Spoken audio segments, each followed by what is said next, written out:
Bonjour à tout le monde ce matin au nom de Jésus. Nous souhaitons encore la bienvenue aux nouvelles personnes. Ici, c'est votre maison.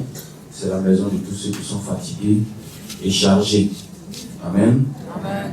Jésus dit dans sa parole, dans le livre de Jean chapitre 6, le verset 35 que vous pouvez noter. Jean chapitre 6, verset 35. Il dit, celui qui vient à moi n'aura jamais faim et il n'aura jamais soif. Amen. Amen. Allons-y, regardons un peu ce texte de Jean chapitre 6. Jean chapitre 6, verset 35.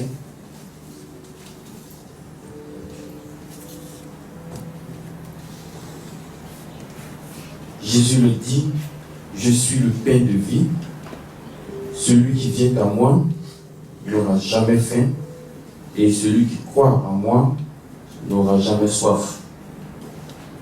Amen. Amen. Si ce matin, il y a encore une soif en toi, s'il y a encore une faim en toi, cherche l'homme qu'on appelle Jésus. Amen. La faim et la soif dont Jésus parle, ce n'est pas la nourriture sur la terre ici qui va nous rassasier.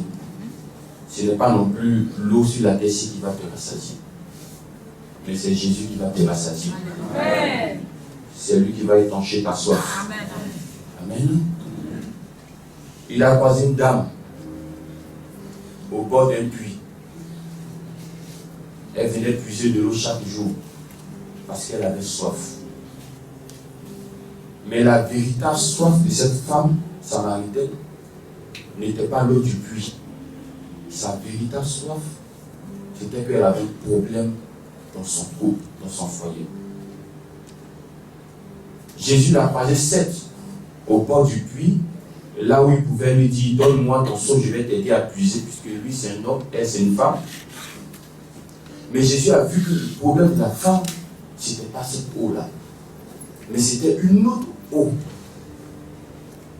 Alors Jésus la regarde et Jésus lui dit, appelle ton mari. Appelle-le. Dis-lui de venir me voir. Elle lui dit, je n'ai pas de mari. Et pourtant, elle avait un homme à la maison. Mais elle dit à Jésus, je n'ai pas de mari. Il dit, en cela, tu as dit vrai. Parce que tu as eu 5 hommes dans ta vie. Mais ces 5 hommes-là n'étaient pas pour toi. Je veux dire à quelqu'un ce matin, laisse Jésus donner ce qui est pour toi. Amen. Et celui avec qui tu es encore n'est pas ton mari. Jésus a dit ça à cette femme-là. Donc elle avait un sérieux problème de foyer. Elle avait un sérieux problème pour rencontrer l'homme de sa vie. Si quelqu'un ce matin a ce problème pour rencontrer l'homme de sa vie, Jésus qui est dans cette salle va étancher ta soif. Amen. Vous voyez, les Israélites avaient faim. Et ils ont crié à Moïse.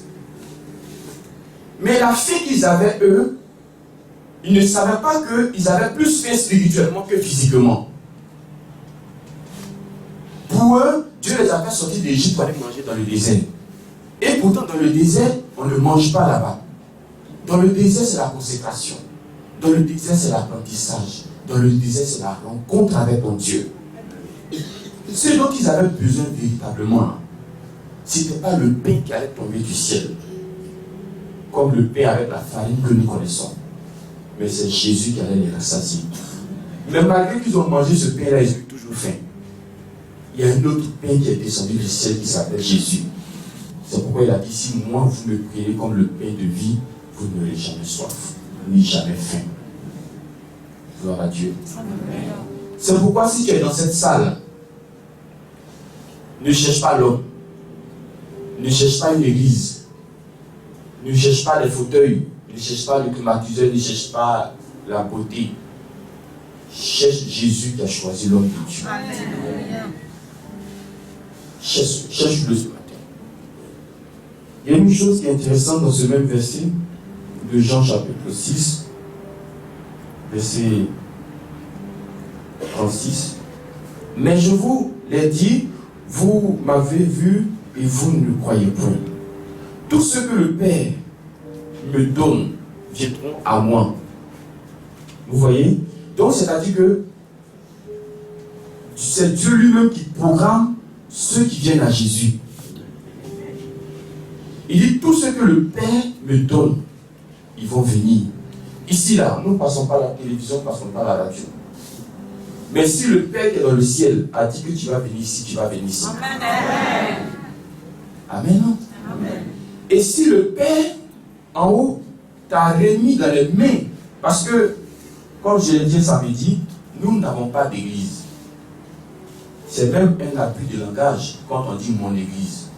Sinon, logiquement, on ne doit pas dire mon église. Tu n'as pas d'église, je n'ai pas d'église. Parce que toi-même, tu es déjà l'église.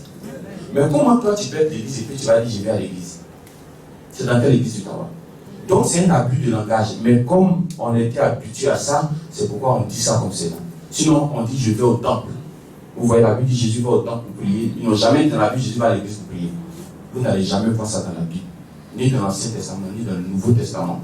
Parce que l'église, c'est vous. Amen. Donc, c'est un abus de langage.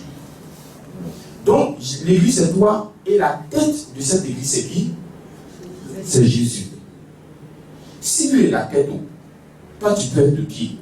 Une autre personne peut être le bras. Une autre personne peut être le cœur. Une autre personne peut être le poumon. Vous êtes sûr que si lui est la tête, il constate qu'une partie de lui a problème, ne va pas réagir. C'est pourquoi j'ai dit Jésus prend soin de toi ce matin. Jésus prend soin de toi ce matin. Il est la tête. Vous comprenez? Il est la tête. Et nous, ici, nous sommes les membres. Quelqu'un ici est le bras. Quelqu'un ici est peut-être le cou. Quelqu'un ici est peut-être les pieds. Si le pied a problème, absolument la tête va ressentir. Si le cœur a problème, quand le cœur a problème, c'est quelle partie de nous qui parle? C'est pas la bouche qui parle? Bouche, ça s'est placé où? La plupart des sens de l'homme est positionné sur la tête. L'homme a combien de sens? Combien? Ne dis pas 6, tous les sens qui sont en même pas d'éteint. L'homme a 5 sens. 6e peut-être c'est Saint-Esprit qui a te donné ça ce matin. Sinon, tu as 5 sens. Est-ce que quelqu'un les connaît par cœur? On peut les citer, oui, on a. On a. La vue s'est placée où? Sur la tête. Ensuite, l'odorat s'est placé où? Ensuite, lui c'est l'oreille. C'est placé où? Ensuite, la bouche s'est placée où? Ensuite, le goûter s'est placé où? C'est-à-dire que toi, ta vie là, c'est Jésus. Amen. Donc tu n'as rien à craindre ce matin. Amen. Vous avez regardé ce passage-là, j'espère. C'est comme ça qu'on va procéder matin. Voilà. Souvent, vous faites des changements. Regardez encore dans Psaume. Un passage très intéressant que j'aime beaucoup. Psaume 33, 18. Psaume 33, 18. Psaume 33, 18. Vous allez voir qu'en 10 minutes, j'ai fini. Psaume 33, 18. Si Jésus t'a donné ce matin, t'a remis entre les mains de l'homme de Dieu, il ne faut pas craindre. Psaume 33, 18 dit quoi?